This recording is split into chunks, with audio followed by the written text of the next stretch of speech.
Hello everyone, welcome back to the channel. और आज हम लोग फार्माकोलॉजी एंड टॉक्सिकोलॉजी के सेकंड के फोर्थ यूनिट पे हैं। और ये एक छोटा सा यूनिट है जो हमने पढ़ा है, उसी को थोड़ी तरीके से रिवाइज करना है और रिलेट करना है। काफ़ी फाउंडेशनल यूनिट है, ठीक है। तो इसको स्टार्ट करते हैं। सबसे पहले देखते हैं कि इसके सिलेबस में क्या है। यूनिट 4 के सिलेबस में क्या है। सबसे पहले IND है, इन्वेस्टिगेशनल न्यू ड्रग के बारे में पढ़ना है कि उसके साथ साथ कौन से स्टडीज़ होती है, उनमें रिलेटेड होती है, डेफिनेशन क्या है, इम्पोर्टेंस क्या है, इंडस्ट्री पर्सपेक्टिव क्या है, इंडस्ट्री के क्या थॉट है IND को लेके, लिस्ट ऑफ स्टडीज़, कौन कौन सी स्टडी ज़रूरी होती है IND सबमिशन के रिगार्डिंग। नेक्स्ट टॉपिक है सेफ्टी फार्माकोलॉजी, ठीक है। उसके अंदर उसकी ओरिजिन क्यों हुई थी, उसके कॉन्सेप्ट्स क्या हैं, इम्पोर्टेंस क्या है, और जो कुछ टेस्ट जो उनके साथ एसोसिएटेड है, CVS, CNS रेस्पिरेटरी, या फिर टायर 2 के टेस्ट जो भी हैं, GI, renal and other studies जो भी हैं, ठीक है। तो शुरू करते हैं। सबसे पहले हम लोग देखते हैं कि ये यूनिट स्टार्ट करने से पहले कि ड्रग डिस्कवरी में होता क्या है, ठीक है। क्या क्या स्टेप्स होते हैं ड्रग डिस्कवरी में। बेसिकली ड्रग डिस्कवरी एक 5 स्टेप का पूरा है, ठीक है। 5 स्टेप के हैं प्रोसेस, 4, ठीक है। सबसे पहले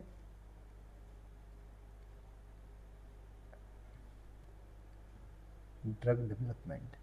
इसमें क्या होता है कि अर्ली ड्रग डिस्कवरी भी लोग कहते हैं कि मतलब स्टार्टिंग स्टेज में होता है।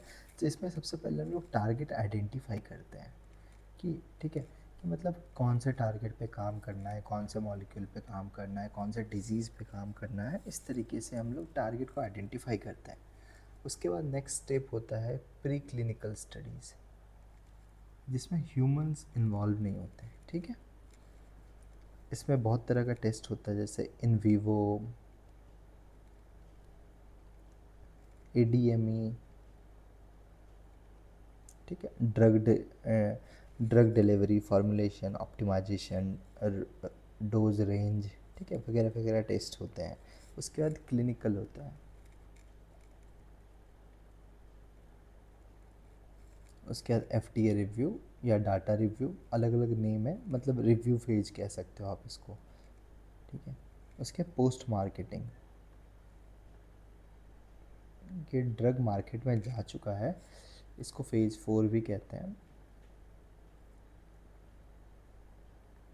क्लिनिकल में फेज़ 1 से लेके फेज़ 3 तक की स्टडी परफॉर्म होती है, ठीक है। इसके बाद हम NDA फाइल करते हैं, न्यू ड्रग एप्लीकेशन, जो कि FDA या फिर जो भी गवर्निंग बॉडीज़ होती है उस कंट्री के, उसको रिव्यू करके उसको अप्रूव कर देने के बाद ये ड्रग मार्केट में आ जाती है।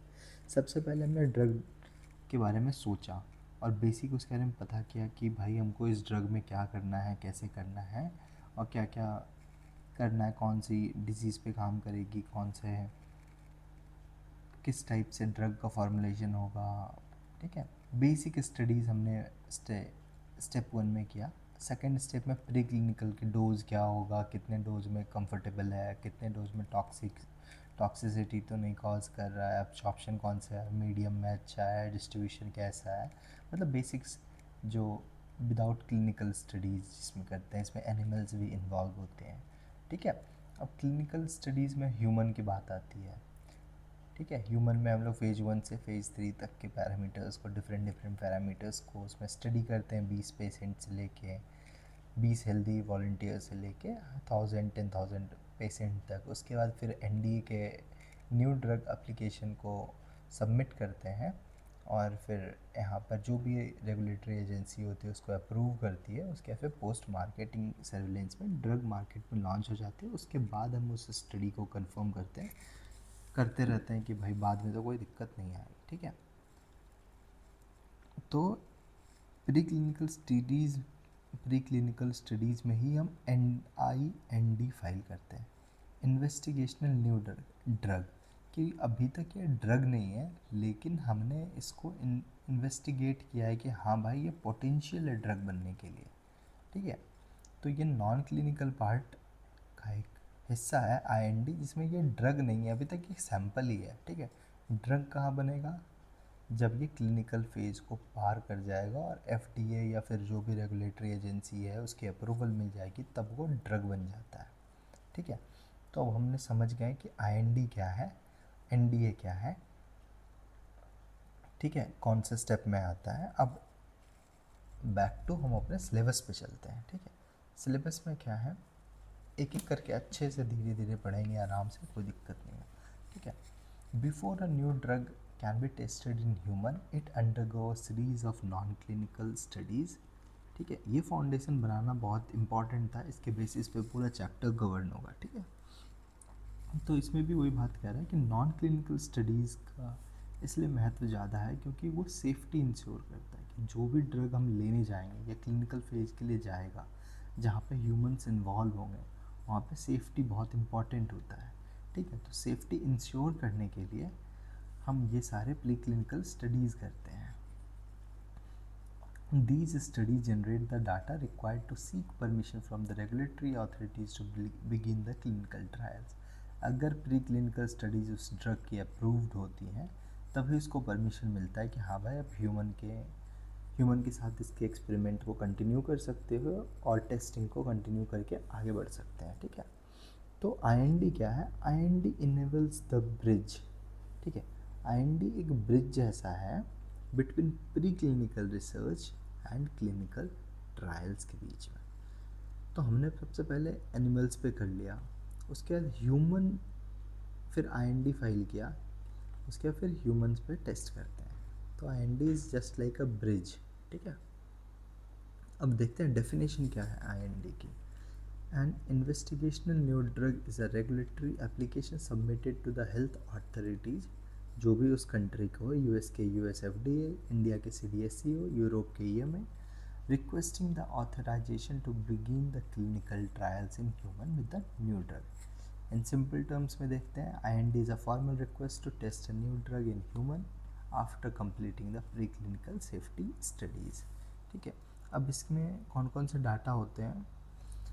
ड्रग कंपोजिशन एंड मैन्युफैक्चरिंग, कि ड्रग कहाँ से बना है, क्या कंपोजिशन है, क्या उसके डोज है।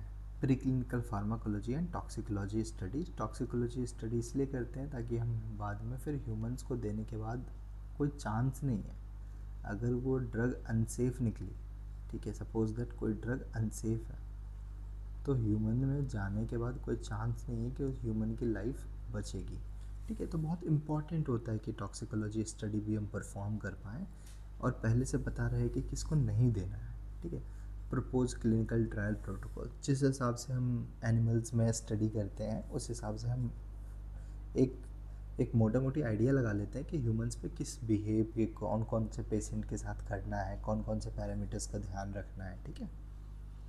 अब यहाँ पे हर फ्लो चार्ट दिया हुआ है, एक फ्लो चार्ट में आप समझ सकते हैं IND क्या है। Investigational new drug, a request application to FDA to test the experiment drugs in humans. Purpose क्या है कि सेफ्टी इंश्योर करना। कंपोनेंट्स क्या क्या होते हैं? प्री क्लिनिकल डाटा उसमें होना चाहिए, मैन्युफैक्चरिंग डिटेल्स होना चाहिए, क्लिनिकल ट्रायल प्रोटोकॉल्स होना चाहिए और जो भी इन्वेस्टिगेट करेंगे उसके रिक्वायरमेंट डिटेल होनी चाहिए। ये क्वेश्चन MCQ में आ सकता है कि FDA के साथ पास कितने दिन होते हैं एक ड्रग को अप्रूव करने के या रिजेक्ट करने के। तो FDA के पास 30 डेज़ होते हैं एक ड्रग को अप्रूव करने के या रिजेक्ट करने के। FDA 3 चीज़ कर सकता है आपके साथ। आपने फ़ाइल अपनी प्री क्लिनिकल स्टडीज़ परफॉर्म कर लिया आपने और ये फ़ाइल आपने FDA को सबमिट कर दिया। FDA 3 काम कर सकता है, या तो उसको अप्रूव कर सकता है, या तो उसको होल्ड कर सकता है, या तो पार्शियल होल्ड कर सकता है। पार्शियल होल्ड में क्या कर सकता है कि और भी डाटा चाहिए या फिर ये प्रोसेस सही नहीं है, X प्रोसेस सही नहीं है, Y प्रोसेस सही नहीं है, इसको ठीक करके लेके आओ, ठीक है। अगर MCQ ये भी आ सकता है कि अगर कोई भी ड्रग IND अप्रूव्ड है तो इसका मतलब ये है कि वो सेफ़ है यूज़ करने के लिए? नहीं, ठीक है।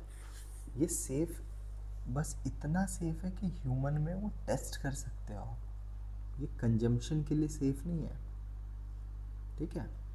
कंजम्पशन के लिए ये सेफ़ नहीं है, ये सिर्फ टेस्टिंग पर्पज़ के लिए सेफ़ है कि हाँ भाई ह्यूमन के साथ आप टेस्ट कर सकते हो कि ये सब्सटेंस ठीक है।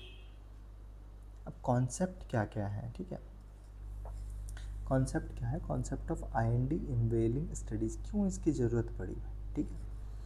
तो IND enabling studies are set of pre clinical studies required to support IND applications. IND application जो पहले देते थे उसके साथ थोड़े थोड़े और भी डॉक्यूमेंट्स की ज़रूरत पड़ी कि ताकि आप अपने IND एप्लीकेशंस को और स्ट्रॉन्ग बना सकें, ठीक है। These studies are conducted under GLP conditions. ये तो बहुत नॉर्मल सी बात है, अगर कहीं भी टेस्टिंग की बात चल रही है या ऑफिशियली रेगुलेटरी बॉडीज़ इन्वॉल्व है तो वहाँ पे आपको सब कुछ प्रोसेस से करना पड़ेगा। तो GLP कंडीशन जो भी लैब में होगा आपको फॉलो करना पड़ेगा। इंटरनेशनल गाइडलाइंस जो भी OECD ICH की गाइडलाइंस होती है उसको फॉलो करना पड़ेगा, ठीक है। अब इसकी इम्पोर्टेंस क्या है, सबसे पहले इसकी साइंटिफिक इम्पोर्टेंस बढ़ जाती है क्योंकि आपने उसको बहुत सारे पैरामीटर्स को ऐड किया है, आपने सेफ्टी को इंश्योर किया है कि हाँ ये ड्रग सेफ़ है। IND ensures that the safe sufficient data on pharmacology, toxicology are available to predict the potential human risk. Ultimate goal हमारा यही है कि ह्यूमन के तक कोई भी ड्रग सेफ पहुँचे, ठीक है। अगर टेस्टिंग भी होनी है, अगर ह्यूमंस इन्वॉल्व है तो वहाँ पर सेफेस्ट ड्रग पहुँचे। ऐसा नहीं हो कि हम 50-50 चांस लेके रिस्क पे डाल दें, ठीक है। इथिकल इम्पोर्टेंस भी बढ़ जाती है कि हाँ आप क्लिनिकल ट्रायल करने जा रहे हो, आपके पास इथिकली इतना सारा प्रूफ था कि हाँ अगर कुछ मिसहैप भी होता है, मान लो कि आपने ड्रग दिया, क्लिनिकल ट्रायल्स के आप पहले फेज में पहुँचे, आपने ड्रग दिया, बहुत सारे पेशेंट की डेथ हो गई, तो आप ये कह सकते हो कि भाई हमने IND के समय काफ़ी अच्छा काम किया था और ये पैरामीटर्स पे हमने टेस्टिंग की थी जिससे ह्यूमन की डेथ नहीं होनी चाहिए, ठीक है। तो इथिकल इम्पोर्टेंस भी है कि आप मतलब बहुत इथिक्स के साथ चल रहे हो कि ह्यूमंस की लाइफ को एटमोस्ट केयर दे रहा हो, जबकि हमें दोनों को देना चाहिए, एनिमल्स और ह्यूमंस दोनों इक्वली है, ठीक है। रेगुलेटरी इंपॉर्टेंस बढ़ जाता है क्योंकि आपके पास एडिशनल डॉक्यूमेंट्स हो जाते हैं, ठीक है।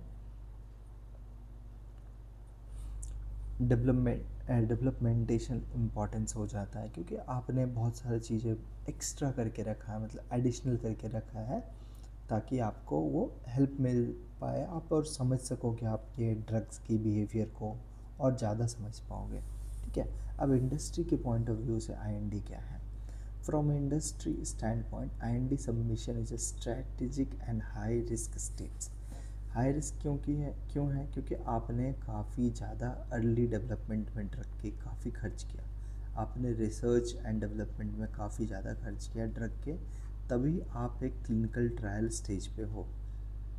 इट्स लाइक IND तो क्लिनिकल ट्रायल से जस्ट पहले की है, लेकिन आप क्लिनिकल ट्रायल तक आपका गोल पहुंचना होता है, तो आपने एक बहुत इम्पॉर्टेंट एक डिसीजन पॉइंट हो जाता है, ठीक है। It is a validation of a years of research, ठीक है, gateway to clinical development and commercialization. अगर आपका ड्रग IND अप्रूव हो गया तो फिर आप क्लिनिकल ट्रायल्स कर सकते हो, क्लिनिकल ट्रायल्स कंप्लीट होने पे आपकी ड्रग मार्केट में अवेलेबल होती है। अब मार्केट में कोई भी ड्रग अवेलेबल होगी वो आपके लिए प्रॉफिट जनरेट करेगी, ठीक है। तो ये बहुत इम्पॉर्टेंट हो जाता है। अब इंडस्ट्री क्या क्या पैरामीटर्स को कंसिडर करती है, time and cost efficiency, risk management, regulatory strategy, quality, data quality and GLP compliance, competitive advantage. अगर आपका IND देखो, early IND approval allow the faster entry into clinical trials giving company a competitive edge in the market. अगर आपका IND पहले IND अगर IND आपका पहले approve हुआ आपकी कम्पिटिटिव कंपनी से, ठीक है, तो आपका ड्रग पहले लॉन्च होगा मार्केट में। अब लॉन्च होगा तो आपको प्रॉफिट मिलेगा और आपको एक एज भी मिल जाता है आपके कंपटीशन से, ठीक है। तो बहुत इंपॉर्टेंट एस्पेक्ट होता है उनके लिए। अब कंपोनेंट्स के IND एप्लीकेशंस में कौन क्या क्या होते हैं, ठीक है। सबसे पहले CMC की डिटेल होती है, ड्रग की केमिस्ट्री की, मैन्युफैक्चरिंग की, उसके कंट्रोल्स की, ठीक है, कि आपने क्या क्या क्वालिटी कंट्रोल किया, क्या क्या पैरामीटर्स पे आपने उसके ध्यान रखा। अगला होता है नॉन क्लिनिकल स्टडी, जैसे फार्माकोलॉजिकल स्टडीज़ होती है, उसमें टॉक्सिकोलॉजिकल स्टडीज़ होती है, ठीक है। एनिमल से जितना भी डाटा निकल सकता है हम सारा निकालते हैं। क्लिनिकल प्रोटोकॉल्स होते हैं, details of proposed clinical trial design including dose, route, duration, safety and monitoring.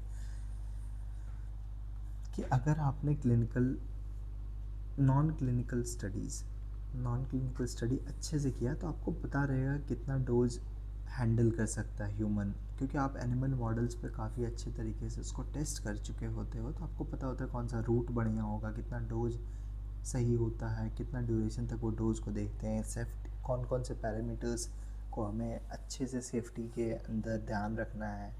ठीक है, सेफ्टी मॉनिटरिंग भी आप कर सकते हो। लिस्ट ऑफ स्टडीज़, कौन कौन सी स्टडीज़ हम सबमिट करते हैं IND एप्लीकेशन के साथ। ठीक है, फ्लो चार्ट है। तो IND में क्या होता है, सबसे पहले फार्माकोलॉजिकल स्टडीज़ जो भी होती है सारे FDA को जाती है। फार्माकोकाइनेटिक्स स्टडीज़ जितने भी होते हैं सारी जाती है। टॉक्सिकोलॉजी स्टडीज़ जितने भी होते हैं, जेनोटॉक्सिसिटी, रिपीट डोज या रिप्रोडक्टिव टॉक्सिकोलॉजी स्टडी जो भी होती है सारी जाती है। सेफ्टी स्टडीज़ जो भी होते हैं वो ज़्यादा आगे जाती है। ठीक है, मैन्युफैक्चरिंग डिटेल्स जाती है, प्रोटोकॉल्स हमने कौन कौन से फॉलो किया, कौन कौन सा मेथड्स लगाया, कौन कौन से डोज रखे। ठीक है, सारा जाता है, मतलब A to Z जो भी ड्रग के साथ आपने स्टार्टिंग से नॉन क्लिनिकल के एंड तक किया है, सारा डाटा FDA को जाएगा या रेगुलेटरी एजेंसी को जाएगा आपके रिस्पेक्टिव कंट्री को, वहाँ से अप्रूवल के लिए। अब देखते हैं फार्माकोलॉजिकल स्टडीज़ में क्या क्या होता है। ठीक है, प्राइमरी फार्माकोडायनेमिक स्टडीज़ का रिपोर्ट्स देते हैं, सेकेंडरी फार्माकोडायनेमिक इफेक्ट देते हैं। प्राइमरी मीन्स क्या हुआ कि जो इंटेंडेड इफेक्ट है, जैसे एक एग्जांपल लेते हैं पैरासीटामोल का इंटेंडेड इफेक्ट क्या है कि हमारा फीवर को रिड्यूस करना या बॉडी टेम्परेचर को। ठीक है, बॉडी टेम्परेचर को। अब इसका एक एडिशनल इफेक्ट भी ये भी होता है कि बॉडी पेन को भी कम करता है। ठीक है, ठीक है, तो ये हो गया इसका प्राइमरी फार्माकोडायनेमिक फीचर और ये हुआ इसका सेकेंडरी फार्माकोडायनेमिक फीचर्स। तो हमें और भी पैरामीटर्स पे स्टडी करना होगा कि भाई लीवर पे क्या इफ़ेक्ट किया, किडनी पे क्या इफ़ेक्ट पड़ रहा है, या फिर स्टमक पे क्या इफ़ेक्ट पड़ रहा है कि स्टमक में ब्लीडिंग तो नहीं हो रही है, जिससे पैरासीटामोल लेने से होता है। लीवर पे लीवर डैमेज होता है, एक्सेसिव लेने से किडनी डैमेज होता है। तो ये सब पैरामीटर्स को हम लोग बहुत अच्छे से उसमें स्टडी करके रखते हैं। सेफ्टी फार्माकोलॉजी अभी इसी यूनिट के सेकेंड पार्ट में है, तो वहाँ पे समझेंगे कि हम 3 मेन इंपॉर्टेंट पॉइंट होते हैं उसमें। कार्डियोवास्कुलर सिस्टम पे क्या इम्पैक्ट हो रहा है, रेस्पिरेटरी सिस्टम पे क्या इम्पैक्ट हो रहा है और CNS पे क्या इम्पैक्ट हो रहा है, क्योंकि ये तीनों बेसिक लाइफ सर्वाइवल के लिए बहुत इंपॉर्टेंट होते हैं। तो इसकी एक स्टडी अलग से इंक्लूड की गई है जो कि बाद में आया है, इसको देखेंगे हम लोग। ठीक है, तो आप ये याद रखो, जो भी स्टडी होगा सारा जाएगा। ठीक है, अब फार्माकोकाइनेटिक में क्या क्या देखते हैं, ADA में देखते हैं एब्जॉर्प्शन, डिस्ट्रीब्यूशन, मेटाबॉलिज्म, एक्सक्रीशन कैसा है ड्रग का, आउटकम क्या क्या होता है, ये स्टडी देखने का क्या क्या मैटर है। ठीक है, बायोअवेलेबिलिटी क्या ड्रग की, हाफ लाइफ क्या है, टिश्यू डिस्ट्रीब्यूशन कैसा है, आइडेंटिफिकेशन ऑफ मेटाबोलाइट्स। जैसे बहुत सारे ड्रग्स होते हैं, जैसे एक्स ड्रग है, ठीक है, उसका जो अगर ये इसका मेटाबॉलिज्म होता है, अब ये कन्वर्ट हो जा रहा है एक्स स्क्वायर में, तो हम इसकी एक्स स्क्वायर के भी मेटाबोलाइट की स्टडी करते हैं, कहीं एक्स स्क्वायर हमारे लीवर के लिए, किडनी के लिए या एक्सक्रीशन के समय पर कोई हार्मफुल इफेक्ट तो नहीं होता। ठीक है, उसकी डोज सिलेक्शन क्या है, फ्रीक्वेंसी क्या है। एक्यूट टॉक्सिसिटी स्टडीज़ करते हैं कि सिंगल डोज दे के देखा भाई क्या इफ़ेक्ट रहा, मल्टीपल डोज भी दे के देखते हैं क्या इफ़ेक्ट रहा है। एक्यूट डोज में हम लोग देखते हैं कि दो सैंपल सेम प्रोसेस लेंगे, टेस्ट लेंगे, सैंपल लेंगे, सॉरी टेस्ट लेंगे, कंट्रोल लेंगे। ठीक है, टेस्ट में हम उसको डोज देंगे, कंट्रोल को डोज नहीं देंगे, और देखेंगे दोनों को साइड बाय साइड कंपेयर करके क्या इफ़ेक्ट रहा। ठीक है, अब रिपीटेड डोज टॉक्सिसिटी स्टडीज़ भी करेंगे, 28 डेज़ पर भी इफेक्ट देखेंगे, फिर लेंगे यहाँ पे टेस्ट और एक कंट्रोल, 28 डेज़ तक स्टडी देखेंगे, 28 डेज़ तक इसको ड्रग देंगे, सैंपल देंगे, इसको भी सेम प्लेसिबो देंगे, और दोनों का इफ़ेक्ट देखेंगे 28 डेज़ के बाद, 90 डेज़ के बाद, 1 ईयर के बाद, जितना भी ज़रूरत होता है। ठीक है, आउटकम क्या है, नॉफेल को हम एक्सपेक्ट करते हैं कि no observed adverse effect level, कि मतलब कोई एडवर्स इफेक्ट नहीं आया अगर लॉन्ग टर्म पे भी ये ड्रग को देते हैं तो। ठीक है। टारगेट ऑर्गन पे भी टॉक्सिसिटी देखते हैं कि टारगेट ऑर्गन को तो बाद में दिक्कत तो नहीं कर रहा है, कि बाद में पता चला कि ड्रग लेने के 1 साल के बाद लीवर डैमेज हो गया, किडनी डैमेज हो गया, या 6 महीने के बाद, जैसे भी होता है। तो लॉन्ग टर्म स्टडी भी हम लोग परफॉर्म करते हैं। नेक्स्ट टॉपिक है जीनोटॉक्सिसिटी स्टडीज़, जो लास्ट यूनिट में हमने देखा था। एम्स टेस्ट, ठीक है, in vitro mammalian chromosomal aberration test, in vivo micronucleus test. मतलब हम देखते हैं कोई भी सैंपल है वो क्या हमारे जेनेटिक्स को डैमेज कर रहा है कि नहीं। ठीक है, ठीक है, ये तीनों टेस्ट हैं जिसको देखना है। यूनिट 3 के लेक्चर में अच्छे से एक्सप्लेन्ड है ये तीनों टेस्ट, जीनोटॉक्सिसिटी टेस्ट भी, रिप्रोडक्टिव टॉक्सिसिटी स्टडीज़ भी, यूनिट 3 के टॉपिक है। ठीक है, तो हम लोग इसमें बेसिकली यही देखते हैं कि ड्रग्स क्या डैमेज करता है कि नहीं करता है। ठीक है, ताकि हमारा जो डॉक्यूमेंट्स हैं वो भी स्ट्रांग हो जाए। ये भी यूनिट 3 में है। सेगमेंट 1 क्या है, सेगमेंट 2 है क्या है, सेगमेंट 3 क्या है। ठीक है, लोकल टॉक्सिसिटी स्टडीज़, इसमें देखते हैं कि डर्मल इरिटेशन हो रहा है कि नहीं, आई इरिटेशन क्या हो रहा है कि नहीं, स्किन सेंसिटाइजेशन हो रहा है कि नहीं, स्किन इंजेक्शन साइट टॉक्सिसिटी की नहीं है कि नहीं, अगर ड्रग को इंजेक्ट कर रहे हैं, डर्मल पे अप्लाई कर रहे हैं या फिर आई के कांटेक्ट में आ रहा है तो इफ़ेक्ट दिख रहा है कि नहीं। ये हमारा यूनिट 2 का है। ठीक है, तो सब कुछ एक बिल्डअप है। जैसे यूनिट 1 में जो आपने पढ़ा वो आपको यूनिट 2 में काम आएगा। फाउंडेशन बिल्ड किया आपने 1 में, फिर 2 में काम आएगा। जो 2, 3 जो आप पढ़े हो वो 4, 5 में काम आएगा। तो इस तरीके से सब रिलेटेड है, तो एक साथ ही आप पूरा यूनिट को कवर करना। ठीक है, कार्सिनोजेनेसिटी स्टडीज़, ये भी यूनिट 4 में है, लास्ट यूनिट में। ठीक है, यूनिट 3 में, सॉरी। ठीक है, इसमें भी हम देखते हैं कि लॉन्ग टर्म इफ़ेक्ट क्या होता है अगर कोई भी ड्रग को बहुत लंबे समय तक दे रहे हैं, क्या वो कैंसरस हो सकता है। ठीक है, लॉन्ग टर्म लेने पे कोई भी ड्रग कैंसरस हो सकती है, इसकी स्टडी करते हैं। ठीक है, अब टॉक्सिकोकाइनेटिक स्टडी भी करते हैं कि डोज लेने पे, सिस्टमिक एक्सपोजर पे टॉक्सिसिटी नहीं हो रहा है। जैसे एग्जांपल है यहाँ पे 500 mg लिया आपने, आपका लीवर टनाटन है। ठीक है, आपने 1000 mg ले लिया भाई, आपका लीवर बोल गया। तो अब हमें कैसे पता चला कि 500 mg पे सेफ़ है, 1000 mg अनसेफ है। तो हमने इसके लिए टॉक्सिकोकाइनेटिक स्टडी करा। ठीक है, हर एक ऑर्गन को बहुत माइन्यूटली ऑब्जर्व करा कि भाई ये कैसा कर रहा है, मतलब किस ड्रग पे कितना रिस्पॉन्स दे रहा है, कितना टॉक्सिसिटी को शो कर रहा है, कितना टॉक्सिसिटी को शो नहीं कर रहा है। अदर सपोर्टिंग स्टडीज़, कौन कौन से अदर सपोर्टिंग स्टडीज़ जो आईएनडी के एप्लीकेशन के समय जाती है। ठीक है, immunotoxicity studies, phototoxicity studies, juvenile toxicity, abuse liability cases. ठीक है, अगर आप सैंपल को ले रहे हो, समझो अच्छे से। ठीक है, सैंपल को ले रहे हो, उससे कोई इम्यून सिस्टम पे इफ़ेक्ट पड़ रहा है। अगर सैंपल को लेके आप धूप में चले गए, जैसे बहुत सारी ड्रग होती है जो एंटीबायोटिक्स होती है, वो फोटोटॉक्सिसिटी शो करती है। ठीक है, अगर आप उसको खा के बाहर निकल गए धूप में, ठीक है, आपके स्किन पे पैचेज हो जाएंगे, जहाँ पे ड्रग्स होगी वहाँ पे मेटाबोलाइट्स चेंज हो जाएंगे, रिएक्शन कर जाएगा सनलाइट के साथ। तो ये भी स्टडीज़ करते हैं। जुनोवाइल्स को पे करते हैं। अगर किसी ने उस ड्रग का अब्यूज़ कर लिया, मतलब बहुत ज़्यादा क्वांटिटी में ले लिया, तो फिर कैसा इफ़ेक्ट करता है, सारे जो भी होते हैं सारे डॉक्यूमेंट्स हम एफडीए को सबमिट करते हैं कि भाई तू चेक कर ले, ये ड्रग हमारी ये पैरामीटर्स पे हैं, टेस्ट किया है हमने और ये सही पाया है या जैसा भी पाया है। ठीक है, अब फ्लो क्या है, सेम वही जो ड्रग डिस्कवरी वाली है। ड्रग डिस्कवरी किया हमने, फार्माकोलॉजी स्टडी किया, फार्माकोकाइनेटिक एडीएमए स्टडी की, फिर टॉक्सिसिटी स्टडीज़ की, फिर डाटा को सबको एक्यूमुलेट किया, फिर आईएनडी सबमिट किया, फिर क्लिनिकल ट्रायल हुआ, क्लिनिकल ट्रायल के बाद डाटा रिव्यू हुआ, डाटा रिव्यू के बाद अगर अप्रूव्ड हुआ तो मार्केट लॉन्च्ड। ठीक है, अगर नहीं हुआ तो फेल हो गया। ठीक है, फिर वापस से आपको स्टेप 1 से स्टार्ट करना पड़ेगा। कंक्लूज़न क्या है आईएनडी का, आई होप सबको आईएनडी समझ में आया। बहुत बेसिक चीज़ है, सब कुछ जो भी आपने पढ़ा सब लिख देना है इसमें आईएनडी में। ठीक है, आईएनडी क्या है, एक सपोर्टिंग डॉक्यूमेंट है। सबसे पहला फंडा यही है कि ये क्लिनिकल नॉन क्लिनिकल और क्लिनिकल के बीच का एक ब्रिज है आईएनडी, ठीक है। जो भी काम आपने नॉन क्लिनिकल में किया आप उसको प्रेजेंट करते हो रेगुलेटरी बॉडीज़ को, और उसको कहते हो कि भाई देख हमने ये टेस्ट किया है, ये पैरामीटर्स है, इतने सारे टेस्ट कर लिए हैं भाई, अप्रूव कर दे। अब हम ह्यूमन पे ट्रायल करने का अप्रूवल दे दें, ठीक है। आईएनडी वो है एक तरह से आपको अप्रूवल मिलना चाहिए रेगुलेटरी बॉडी से। अब अगला टॉपिक है इसी यूनिट का, नेक्स्ट टॉपिक है सेफ्टी फार्माकोलॉजी, ठीक है।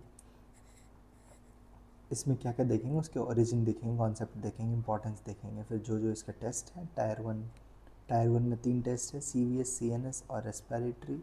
इसके साथ एक HERG ऐसे है। फिर टायर 2 में गैस्ट्रोइंटेस्टाइनल, GI, रीनल और अदर स्टडीज़ हैं, ठीक है। फार्माकोलॉजी स्टडी में हम लोग क्या देखते हैं, सेफ्टी फार्माकोलॉजी स्टडी, नाम देख के आपको क्या लग रहा है, सेफ्टी, ठीक है। सेफ्टी हमें बचाना है, ठीक है। तो सेफ्टी फार्माकोलॉजी स्टडी में क्या चेक करते हैं, functional expectation rather than traditional organ specific. कि हम देखते हैं जैसे पहले हम लोग को क्या था कि अगर ड्रग दिया, आप यहाँ पे समझो, ठीक है। पहले क्या करते थे, सब कलर चेंज कर लेता हूँ मैं, ठीक है। पहले हमने ड्रग दिया, ठीक है। ड्रग देने पे हम देखते थे कि भाई ऑर्गन डैमेज हो रहा है कि नहीं, एक ओवरऑल देखते थे इफेक्ट, ठीक है। ओवरऑल देखा हमने, फिर देखते थे स्पेसिफिक ऑर्गन पे क्या इम्पैक्ट पड़ रहा है। बट यहाँ पे ये नहीं, सेफ्टी फार्माकोलॉजी में हम देखते हैं कि भाई इसके फंक्शनल पे कोई इफेक्ट तो नहीं पड़ रहा, बॉडी के फंक्शनल एस्पेक्ट पे कोई चेंजेस तो नहीं कर दे रहा है, ठीक है। कि जैसे बॉडी अगर एक इसमें टेस्ट है HERG, ठीक है, ऐसे है जो उसमें पढ़ेंगे कि ये जो भी जीन होती थी ये हमारे पोटाशियम चैनल को रेगुलेट करती थी, उसके फंक्शन को। अब बहुत सारे ड्रग्स को पाया गया कि ये वो डायरेक्ट इंटरफेयर कर रहे हैं HERG जीन के साथ, जिसके वजह से क्या हो रहा है, पोटाशियम चैनल अच्छे से परफॉर्म नहीं कर पा रहा है और हमें क्या हो रहा है, कार्डियक अरेस्ट हो रहा है, ठीक है। तो फंक्शनल एस्पेक्ट को देखते हैं कि भाई जो हमारा नॉर्मल सिस्टम चल रहा था उसको तो आप चेंज नहीं कर दे रहे हो, ठीक है। हम ओवरऑल ऑर्गन स्पेसिफिक नहीं देखते हैं, यहाँ पे फंक्शनल एस्पेक्ट पे देखते हैं, ठीक है। अब ये हमने इसका इंट्रो ले लिया, अब इसके आधार पे हम लोग चीज़ें बिल्डअप करेंगे इस चैप्टर का, इस टॉपिक का, ठीक है। Safety pharmacology studies are specialized, words को ध्यान देना आप, ठीक है। Specialized non clinical studies designed to evaluate potential understanding undesirable pharmacodynamic effect, ठीक है। Undesirable pharmacodynamic effect of a drug on vital physiological function, unlike general toxicity studies which focus on structural damage। आप ये देखो, जो पुरानी वाली general toxicity studies में हम लोग क्या देखते हैं कि they only take care of the structural damage over the time, ठीक है। Safety pharmacology focus on the functional disturbance, कि भाई कोई फंक्शनल नेचुरल जो फंक्शन है बॉडी की उसके साथ तो तुम इंटरफेयर नहीं कर रहे हो। These studies are the particularly important before in human trial because they help to detect the acute life threatening effect on the critical organ system such as heart, brain and lungs, ठीक है। अब देखते हैं इसकी origin कैसे हुई, ठीक है। इसको जूम कर लेता हूँ ये फ्लो चार्ट को, ठीक है। 1990 में एक ड्रग आई टर्फेनाडाइन, एलर्जी की ड्रग है, ठीक है। उसने सारा टॉक्सिकोलॉजी टेस्ट पास कर लिया, कोई ऑर्गन डैमेज नहीं दिखा। अब क्या दिख रहा है बाद में कि ह्यूमन की डेथ हो रही है। फ्लैग यहाँ पे आया कि ह्यूमन की डेथ कैसे हो रही, भाई सारे टॉक्सिकोलॉजी टेस्ट तो हमने कर लिया। अब जब इसकी डिटेल में स्टडी किया गया तो इसमें पाया गया कि HERG चैनल को ब्लॉक कर रही है, जिसकी वजह से हार्ट का रिदम ख़राब हो जा रहा है और फिर पेशेंट की डेथ हो रही है, ठीक है। अब रिज़ल्ट क्या हुआ, सेफ्टी फार्माकोलॉजी को मैंडेटरी कर दिया गया कि हर ड्रग के साथ आप करोगे, ठीक है। अब इससे क्या हुआ कि बहुत सारे लोगों की जान सच में बची है, ठीक है। This concept of the safety pharmacology evolved from the need of serious adverse drug reaction that were not detected in traditional toxicity studies. जो भी पुराने टॉक्सिसिटी स्टडीज़ करते थे उनके साथ ये रिजल्ट ये डिफेक्ट नहीं हमें पता चलता था, ठीक है। Major driving force was the occurrence of drug induced cardiac arrhythmias especially associated with QT interval prolongation. Example उसका नाम है torsades de pointes. Several drugs were withdrawn from the market due to the unexpected cardiovascular effect, ठीक है। कौन सी ICH guideline है? ICH S7A, ICH H7B। तो पहले तो नहीं पता चलता था कि ये ड्रग सेफ है या नहीं है, तो हमने सबसे पहले बेसिक टॉक्सिकोलॉजी स्टडी लाया। अब क्या हुआ कि ड्रग टॉक्सिकोलॉजी स्टडी तो पास कर जा रही है, बाद में फिर साइड इफ़ेक्ट देखने को मिल रहा है या फिर एडवर्स इफ़ेक्ट देखने को मिल रहा है, तो हमने फिर उसको चेंज किया और कॉन्सेप्ट लाया सेफ्टी फार्माकोलॉजी का, ठीक है। अब इसमें क्या करते हैं, to identify the undesirable pharmacodynamic effect of a drug on essential physiological system. Basically यही देखते हैं कि हम तीन ऑर्गन को बहुत डिटेल में देखते हैं कि तीन ऑर्गन पे कोई इफेक्ट तो नहीं है। सबसे पहला हार्ट हो गया, दूसरा हो गया रेस्पिरेशन या फिर लंग्स, और तीसरा हो गया ब्रेन, ठीक है। आप इसको HRV याद रखना।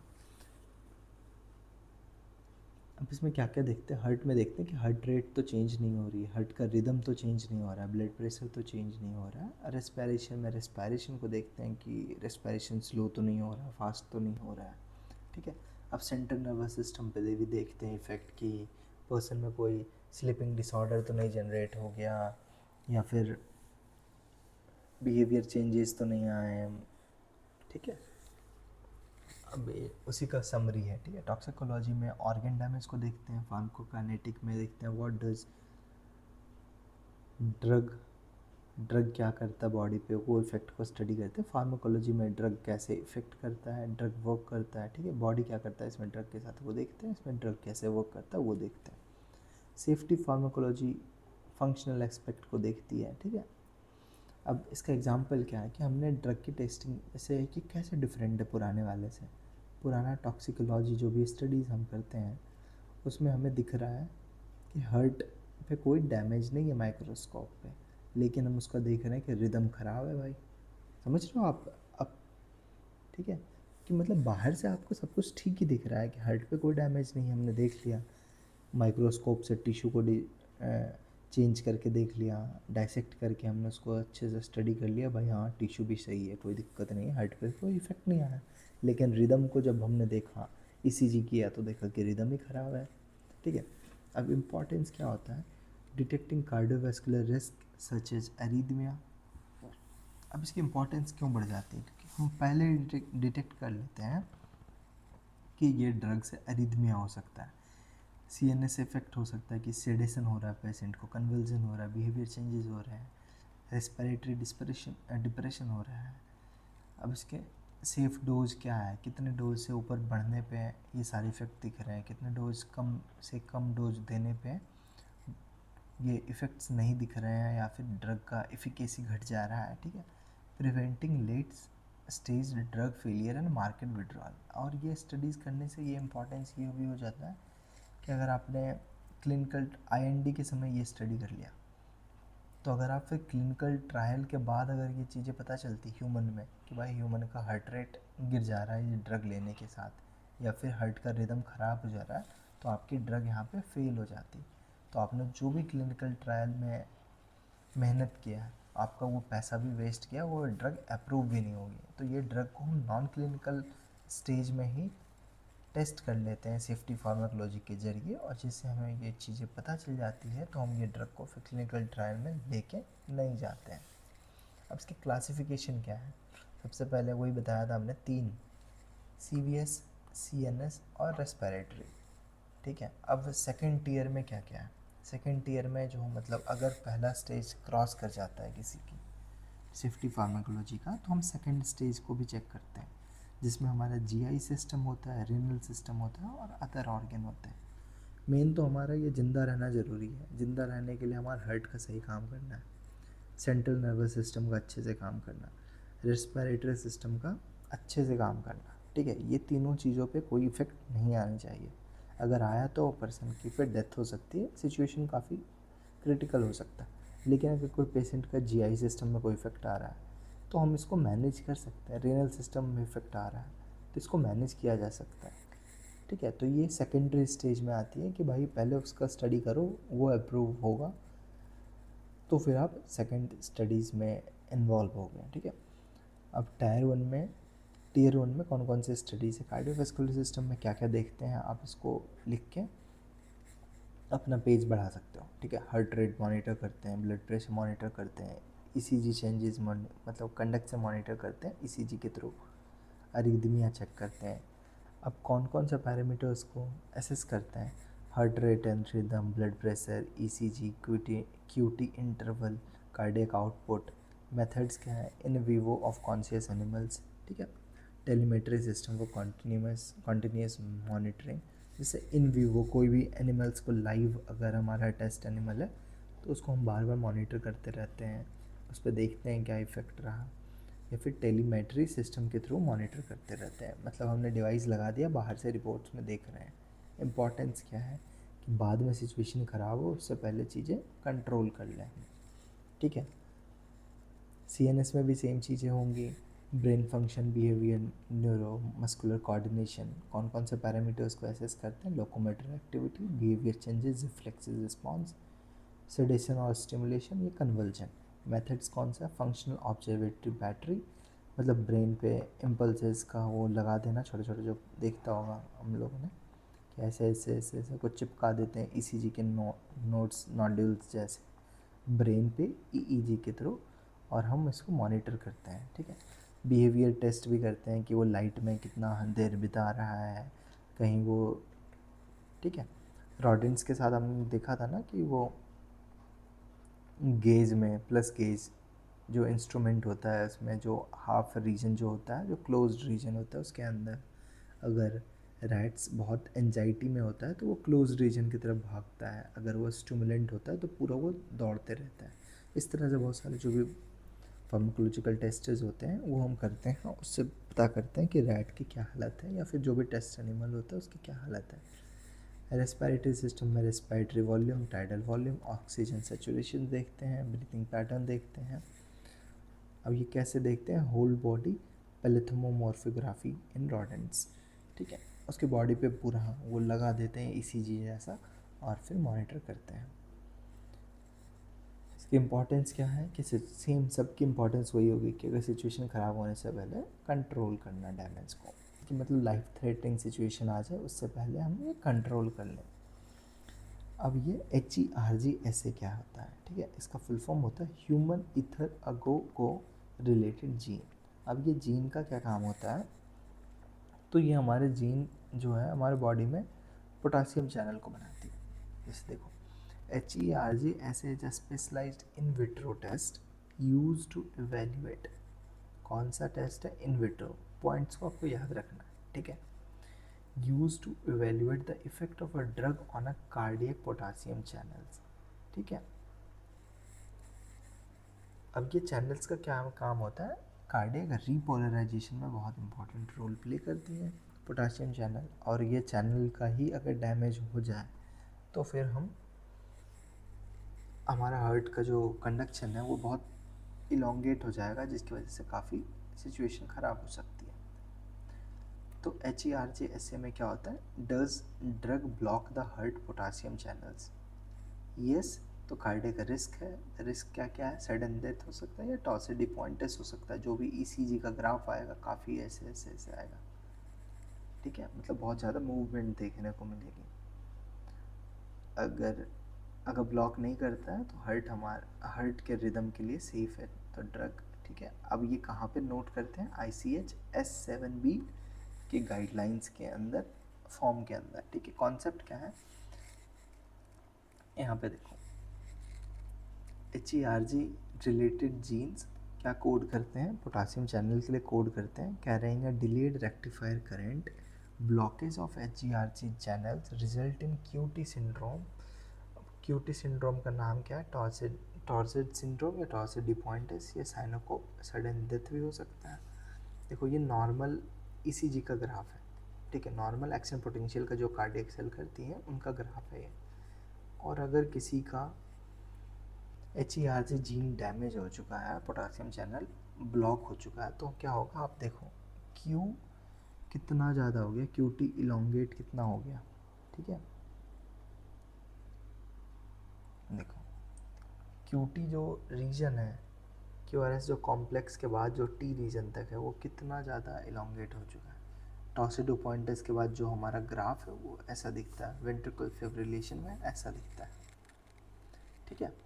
गाइडलाइंस क्या है, ICH-7-SB सबमिट करना है। मेथड्स क्या है, electrophysiological studies, patch clamp technique, cells expressing the HGR channels, ठीक है। अब इसको इंटरप्रेट कैसे करते हैं, scientific innovation of current, significant inhibition of HGR current indicate the potential cardiac risk. No inhibition suggests the lower risk of QT prolongation. Importance क्या है, HERG ऐसे is a mandatory screening tool. कैसा test है, mandatory. कौन से method का है, in vitro, ठीक है। ये सब पॉइंट्स आपको याद रखने हैं। In modern drug development and has a prevented many psychotoxic drug, ठीक है। बहुत ज़्यादा ड्रग का इसने हमें बचाया है, बहुत सारे ड्रग्स का मार्केट में लॉन्च होने से पहले। अब टायर 2 में क्या देखेंगे, टीयर 2 में हम लोग देखेंगे, पहले हमने हार्ट देख लिया, रेस्पिरेशन देख लिया, CNS देख लिया। अब हम एक्स्ट्रा जो भी ऑर्गन्स होते हैं, जो भी सेकेंडरी ऑर्गन्स होते हैं, उनको देखेंगे कि उन पे फार्माकोलॉजिकल सेफ्टी स्टडीज़ का क्या इम्पैक्ट पड़ता है, ठीक है। तो GI सिस्टम पे देखेंगे, गैस्ट्रिक सिक्रेशन बढ़ रहा है, इंटेस्टाइनल मोटिलिटी बढ़ रही है, एब्जॉर्प्शन कैसा है, ठीक है।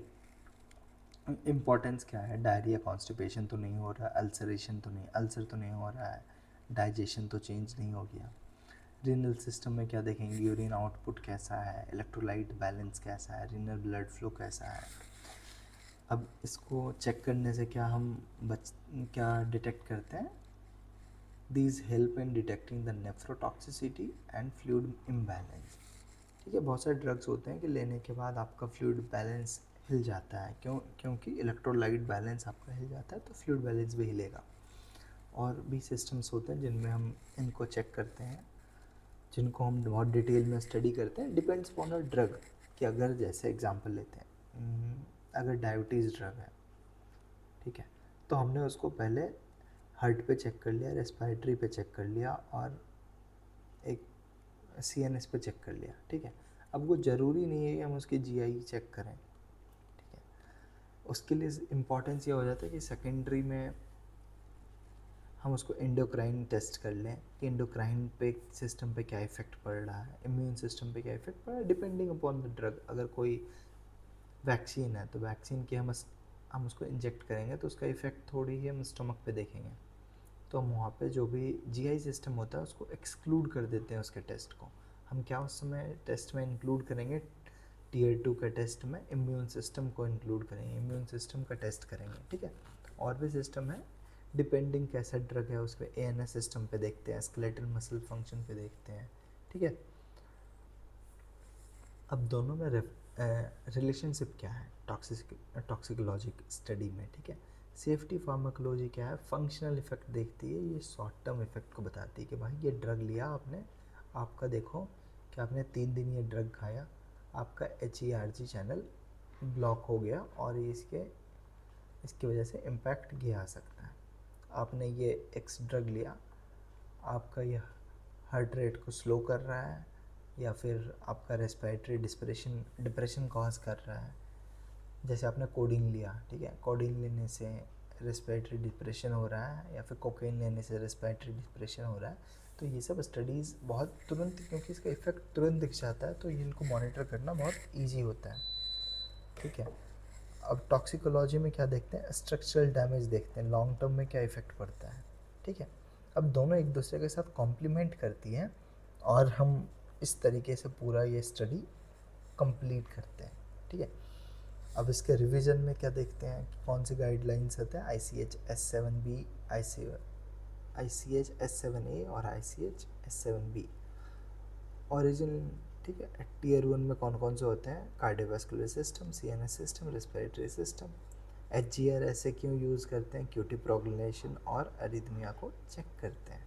टीयर 2 में कौन कौन से होते हैं, GI, रीनल और अदर ऑर्गन। ठीक है, ये टेस्ट IND टेस्ट बहुत इंपॉर्टेंट होता है। IND डॉक्यूमेंटेशन क्यों ज़रूरी होता है, क्योंकि हम क्लिनिकल ट्रायल जाने से पहले बच सकें।